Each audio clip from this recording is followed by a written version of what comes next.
بسم اللہ الرحمن الرحیم۔ شروع اللہ کے نام سے جو رحمان اور رحیم ہے۔ وہی تو ہے جو تمہاری ماؤں کے پیٹ میں تمہاری صورتیں جیسی چاہتا ہے بناتا ہے۔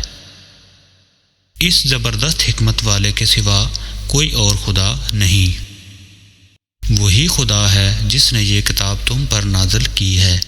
اس کتاب میں دو طرح کی آیات ہیں، ایک محکمات جو کتاب کی اصل بنیاد ہیں، اور دوسری متشابہات۔ جن لوگوں کے دلوں میں ٹیڑھ ہے وہ فتنے کی تلاش میں ہمیشہ متشابہات ہی کے پیچھے پڑے رہتے ہیں اور ان کو معنی پہنانے کی کوشش کیا کرتے ہیں، حالانکہ ان کا حقیقی مفہوم اللہ کے سوا کوئی نہیں جانتا۔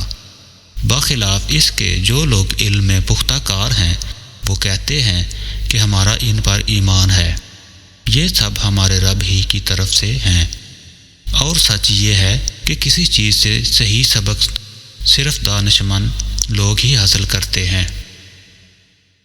وہ اللہ سے دعا کرتے رہتے ہیں کہ پروردگار، جب تو ہمیں سیدھے راستے پر لگا چکا ہے تو پھر کہیں ہمارے دلوں کو کجی میں مبتلا نہ کر دیجیے، ہمیں اپنے خزانہ فیض سے رحمت عطا کر کہ تو ہی فیاض حقیقی ہے۔